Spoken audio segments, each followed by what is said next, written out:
Приветствую всех! Решил поделиться своим путешествием по Калининградской области и рассказать, где я побывал и что увидел.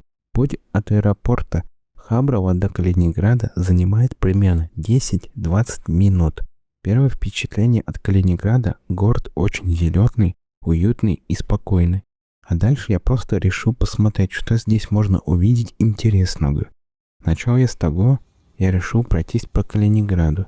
Один из первых мест — юбилейный мост. Он находится на реке Преголе и был построен мэрией в июле 2005 года к 750-летию Калининграда. Мост разводной. Когда по реке проходят катера и корабли, его поднимают, а вид отсюда открывается действительно красивый.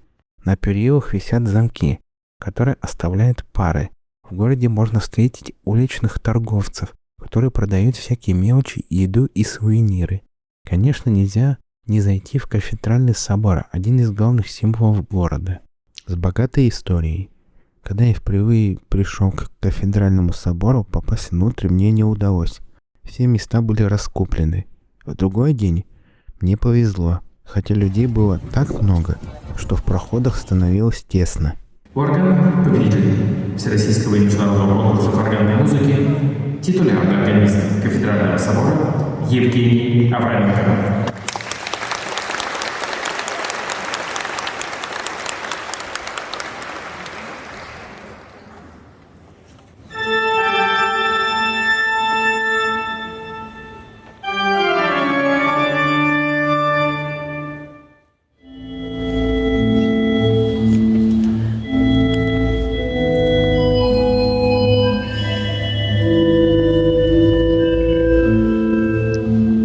Следующий пункт — Зеленоградск. Это курортный город у моря. Настоящий рай для любителей котов. Там мне удалось издалека разглядеть церковь Преображения Господня, откуда доносился звон колоколов.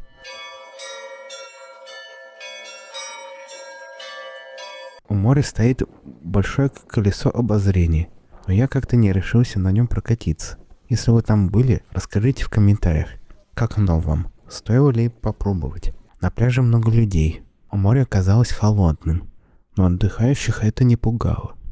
А вот и главная фишка Зеленоградска — это коты. Тут есть кошачий светофор, статуи котов, муралы с котами на домах. И даже целый муравей-музей, посвященный котам, расположенный в башне.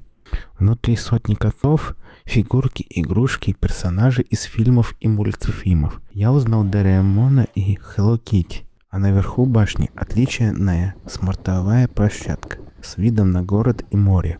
Заехал в поселок Сосновка. Там я увидел удивительное место. Деревянные дома, узкие тропы, густая растительность. Все это выглядит, будто попал в сказку. Еще я заглянул в парк «Юность». Там я увидел памятник воинам-интернационалистам. Рядом находится перевернутый дом. Очень необычно выглядит. Еще я заметил Калининградский музей марципана с небольшим прудом рядом. В воде плавала рыба, а рядом были лодки, на которых можно прокатиться. В парке много аттракционов. Я прокатился на чертовом колесе. После прогулки зашел в кафе «Эй Джованни», где большой выбор блюд, закуски, брускеты, салаты, супы, паста, десерты и многое другое. Я попробовал пиццу. Она была невероятно вкусной. Дальше мой путь лежал на Куршскую косу. Удивительное место, где природа буквально завораживает. Поднялся на высоту Мюллера, откуда открывается шикарный вид. Увидел крест прямо в озере. Выглядит необычно. Потом побывал в танцующем лесу. Деревья там словно оживают, закрученные в необычные формы. И заехали в поселок Рыбачий. Побывали там в ресторане «Рыбный двор».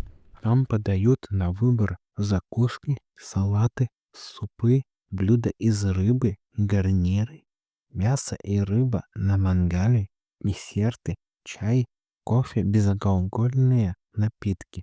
Я попробовал фирменный морс, ел уху, бараньи ребрышки и картошку фри. Очень вкусно и сытно. А после заехали на пляж, но поняли, что там нет смысла задерживаться.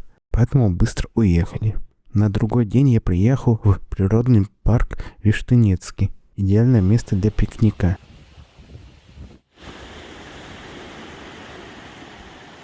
Там я увидел заброшенные дома. Там же по соседству находится резиденция президента РФ. И напоследок, Калининградский зоопарк. Очень ухоженное место. Много животных, приятная атмосфера. Там я увидел зебр, эму, жираф, павлины, сурикаты, слона, бизона. Отличное завершение путешествия. Калининградская область оказалась удивительно разнообразной. Зеленые города, море, коты, природа и история. Спасибо, что посмотрели. Если понравилось, поставьте лайк, пишите комментарии и подписывайтесь. До встречи.